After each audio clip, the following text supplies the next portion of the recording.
Salut à tous, du coup. Merci d'être venus. Ce soir, l'idée, vous avez compris, c'est de boire des bières et de se mater des talks assez canons. Donc, il y en aura trois ce soir. Et je dois dire que pour nous, l'équipe TPC, ça fait un peu bizarre d'arriver chez Back Market. Ça fait seulement 3 ans, bientôt 3 ans qu'on a lancé le projet The Product Crew. Et à la base, avec Mehdi, le projet The Product Crew, ça partait du fait qu'on était un peu blasé des solutions de recrutement. Et donc, on voulait absolument créer une solution de recrutement ultra communautaire. On a tellement poussé le truc qu'il y a plein de gens maintenant qui ne savent pas qu'on ait une solution de recrutement et par contre, qui savent très bien qu'on est une communauté. En réalité, c'est une grosse fierté pour nous parce qu'aujourd'hui, tous les membres, ils viennent tous les jours pour apprendre, pour se former, pour progresser sur leur métier. Et en fait, voilà, ça nous motive chaque jour à continuer. Euh, que dire de plus? Qu'on va continuer ce projet-là, The Product Crew, pour les mois et les années à venir, toujours avec le même objectif d'aider les membres de la communauté à progresser dans leur métier, les connecter avec les entreprises qui leur conviennent pour trouver le job qu'il faut, aider les entreprises aussi à trouver les personnes dans la communauté qui vont impacter leur business. Et voilà, on va continuer comme ça. Et donc, je voulais vous dire merci d'être là. Merci à Back Market aussi de nous recevoir. Et ce soir, on va enchaîner avec 3 talks, du coup. Vraiment très cool. Donc voilà, prenez-vous une petite bière et soyez prêts. Et on commence avec Michel. Donc vous allez pouvoir poser vos questions. Je passerai le micro à la fin de chaque talk. Euh, et on enchaînera avec un petit apéro ici sur la terrasse qui sera ouverte. Et juste pour info, on fermera vers 20h45. Donc voilà, profitez-en, allez vous prendre une bière direct après les talks et on enchaînera. Michel, à toi de jouer, on peut l'applaudir.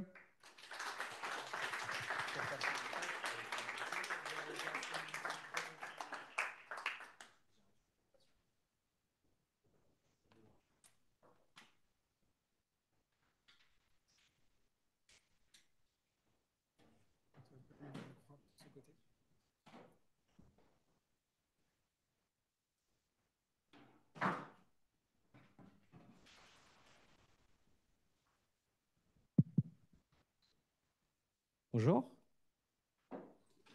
Bonjour à tous. Donc, je m'appelle Michel. C'est mon tout premier meet-up. Donc, s'il vous plaît, soyez assez indulgents avec moi.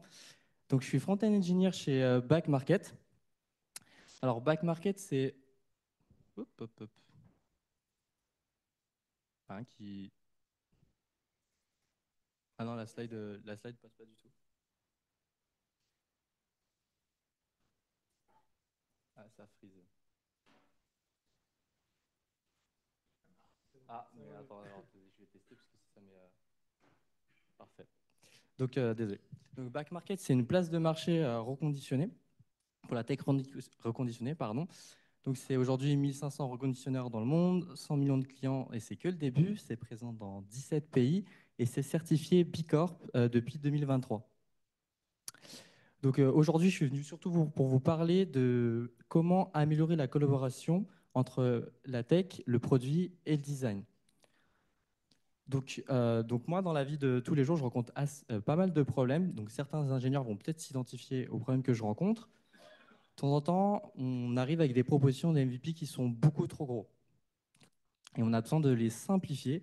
Et ça demande pas mal d'aller-retour avec le produit et le design. Deuxièmement, on a des user stories qui sont basées entièrement sur le design. Donc, dès que le design change, en fait, la user story devient complètement obsolète. Et là encore, il y a du boulot. Et troisièmement, tout ce qui est traduction. Donc ça, c'est un peu une spécialité de mon équipe. On a vraiment du mal à travailler dessus. Mais moi, quand je rencontre une traduction qui pose problème, je suis déjà en fin de chaîne. C'est-à-dire qu'il faut repasser tout le processus de traduction en entier et c'est très, très chronophage. Donc les 3 problèmes que je viens de vous citer, ça amène pas mal de retard sur la date de livraison, dû au fait de beaucoup d'allers-retours. Et tout ça, pour compenser, on va faire des gros changements de design pendant l'implémentation. On va carrément abandonner une feature. Et ça amène énormément de frustration au sein des équipes. En tout cas, ça provoque pas mal de frustration pour moi. Donc nous, on a commencé à parler entre nous, entre ingés, mais on a aussi parlé avec les product managers et les designers, et on s'est demandé comment est-ce qu'on pourrait trouver un moyen de travailler ensemble. Et c'est là qu'une idée a germé.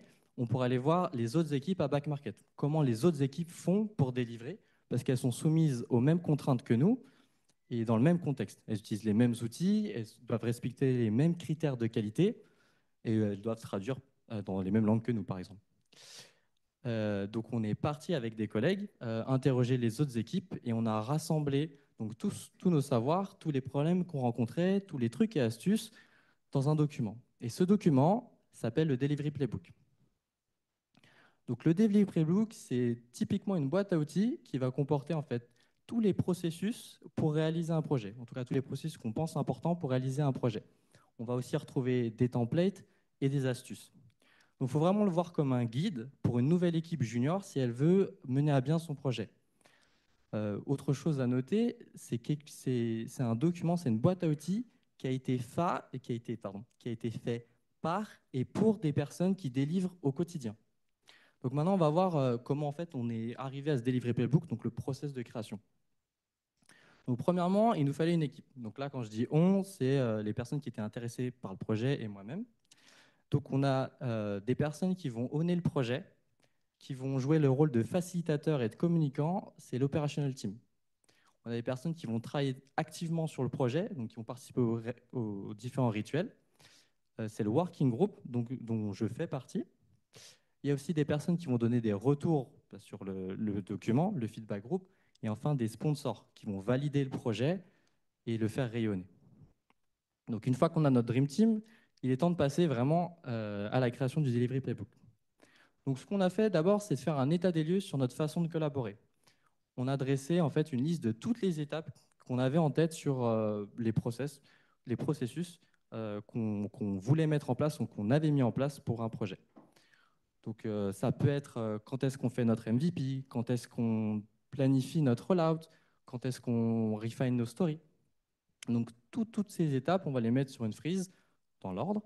Et une fois qu'on a toutes ces étapes, pour chaque process, pour chaque étape, on va dire quels problèmes on rencontre, quelles astuces on peut donner aux autres et quels axes d'amélioration on peut avoir. Donc là, c'est ce que vous voyez à droite, hein, en violet, c'est les étapes. En vert, c'est des choses qui sont bien passées. En rouge, moins bien passées. Et en bleu et rose, c'est les axes d'amélioration. Donc une fois qu'on a toutes ces étapes, on va en sélectionner quelques-unes. En fait, on va voter pour celles qui nous posent le plus de problèmes, celles qu'on pense qui peut apporter de plus de valeur si on arrive à les corriger. Euh, ça, on le fait surtout pour des raisons humaines aussi, parce qu'on n'est pas beaucoup. Dans le working group, on est 10 personnes et on a énormément d'étapes si on veut vraiment tout faire correctement pour un projet. Donc on a sélectionné vraiment les plus critiques. À la fin de cette sélection, on se retrouve avec un peu moins d'une dizaine d'étapes qu'on a décidé de traiter. Donc on va passer au process de rédaction du processus, donc réflexion et rédaction. Et pour ce process de rédaction, on s'est imposé 4 critères. Le premier, il fallait que le processus soit accessible. Donc quand on parle d'accessibilité, c'est surtout qu'il faut qu'il soit compréhensible par tous, parce qu'il va y avoir plein de gens de spécialités différentes qui vont pouvoir le lire, mais qu'il faut vraiment qu'il soit compréhensible. Donc on met de côté les acronymes un peu farfelus et les explications techniques trop compliquées. Deuxièmement, il faut que chaque étape soit indépendante. On veut que dans ce guide, si moi j'ai un problème avec une étape, je puisse prendre cette étape et l'appliquer. Je n'ai pas envie de prendre les 10 étapes d'avant, je veux juste prendre ce qu'il me faut. C'est pour ça que le Delivery Playbook, on considère que c'est une boîte à outils. Après, il faut que chaque processus soit actionnable. C'est-à-dire qu'on peut l'utiliser directement à travers différents documents. Donc là, quand on parle d'actionnable, par exemple, ça va être des documents Confluence, des templates de workshop sur FigJam. Et enfin, dernièrement, il faut que chaque processus soit uniforme. Et il faut qu'il respecte la même nomenclature. Quand vous allez d'un processus à un processus, on veut que ce soit rédigé à peu près de la même manière. On va prendre un exemple concret, peut-être que vous le connaissez, ça s'appelle le PRD, donc Product Requirement Document. Donc, qu'est-ce qu'un PRD? Un PRD, c'est un document où on va mettre toutes les features et objectifs d'un projet afin d'aligner tout le monde, donc produit, tech et design, sur un projet avant de le commencer. Donc là, ce que vous pouvez voir, c'est tout à fait le processus rédigé, donc qui suit un template précis. Donc, qu'est-ce que c'est un PRD? Quand est-ce qu'on doit le mettre en place? Quand est-ce qu'on ne doit pas le mettre en place? Comment on réalise ce processus? quels sont les critères de succès, qui est responsable de cette étape, et des annexes. Donc les annexes, dans notre cas, ça va être d'anciens PRD qui ont déjà été rédigés, ou alors des liens vers de la documentation externe. Et en tant que document actionnable, on a aussi donc un template Confluence déjà prêt que vous pouvez directement utiliser, enfin qu'on peut directement utiliser pour lancer un projet. Donc une fois qu'on a rédigé tout ça, on va le soumettre en fait à des retours. Donc on va aller voir le feedback group et on va leur demander des retours. Donc la stratégie qu'on a décidé de faire, c'est prendre individuellement processus par processus et demander des retours. On aurait pu se diviser, mais là on s'est dit que si on a tout le monde sur un processus, ça va créer de l'émulation de la conversation et on va pouvoir améliorer ça plus facilement, améliorer nos processus plus facilement. Donc une fois que ça c'est fait, on va arriver sur une étape assez critique, donc tout ce qui est adoption et amélioration du process. Donc là, l'idée, c'est de promouvoir le Delivery Playbook au sein de l'entreprise pour que le plus de gens soient exposés et ont connaissance du Delivery Playbook pour qu'ils puissent l'adopter.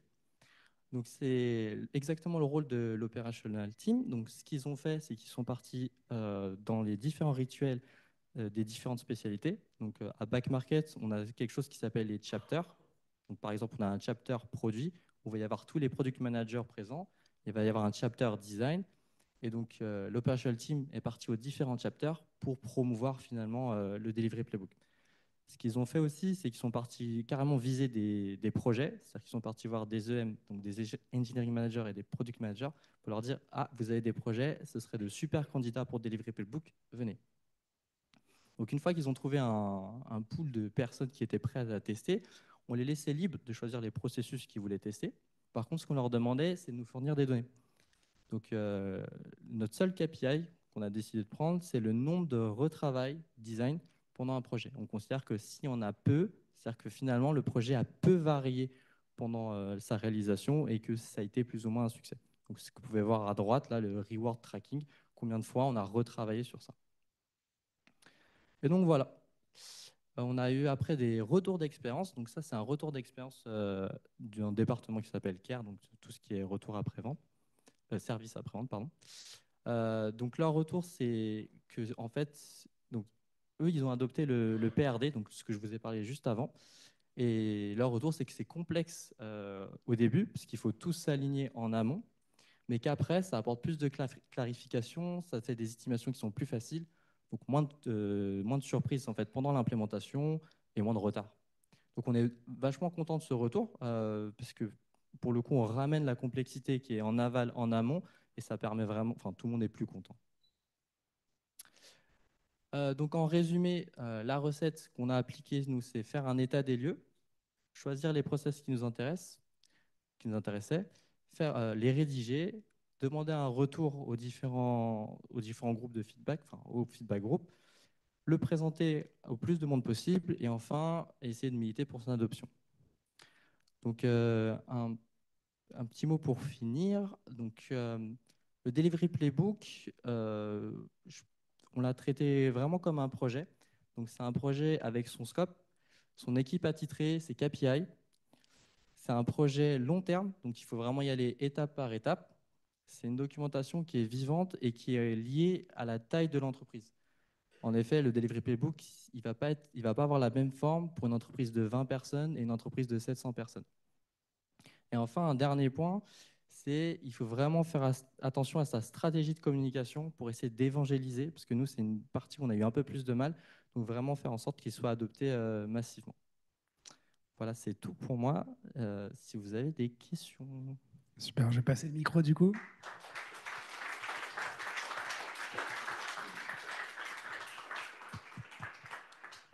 Merci Michel. Est-ce qu'il y a des questions?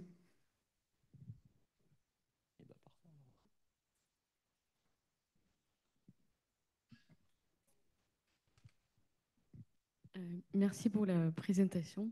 On a bien compris, j'ai l'impression, comment vous l'avez construit, mais j'aimerais bien avoir un peu plus d'exemples de problématiques que vous avez, par exemple, avec les équipes de design.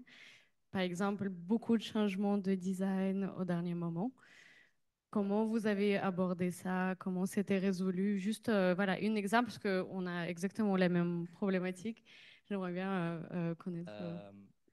C'est-à-dire comment on a fait face à ce genre de problème? Oui, grâce à votre playbook, comment vous avez résolu ce problème? Ce problème-là? Oui. Ouais.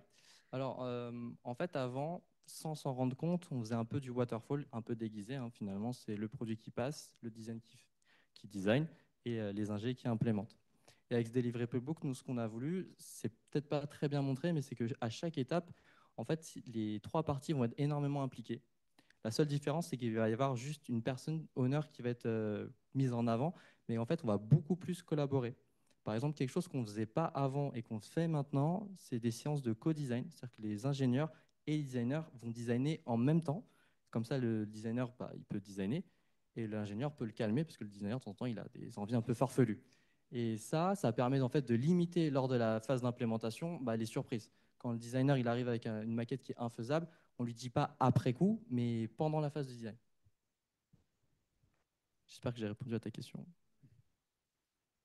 Encore deux petites questions. Si on a, j'ai vu que ça levait la main derrière.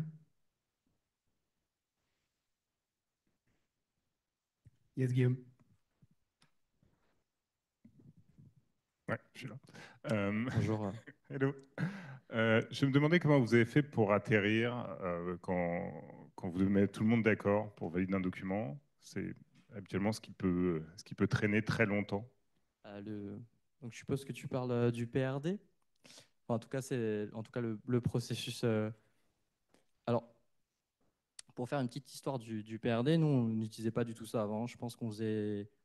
En fait, nos stories étaient plus ou moins basées sur le design.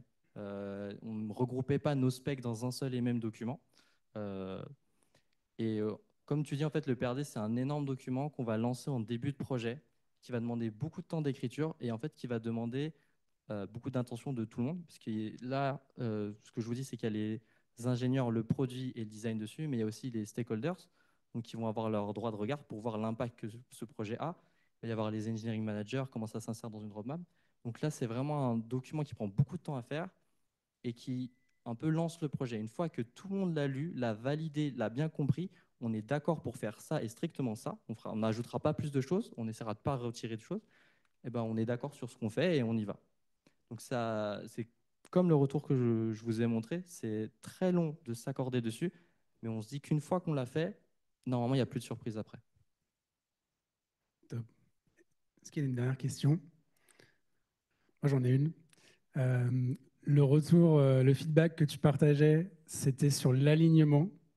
Est-ce qu'il y a des principes, des recommandations sur l'alignement? Parce que je pense que ça concerne toutes les équipes que tu voudrais partager, que tu as appris sur ce projet. Alors moi personnellement, ce que j'ai appris, c'est que moi j'ai mon point de vue d'ingénieur. Donc quand je vois ce que les autres attendent de moi, enfin ce que moi j'attends d'un projet, c'est différent que ce qu'un PM ou qu'un designer attend. C'est-à-dire qu'on n'a pas les mêmes contraintes. Et moi, avec ce projet, ce que j'ai appris, c'est les contraintes en fait des PM et des designers.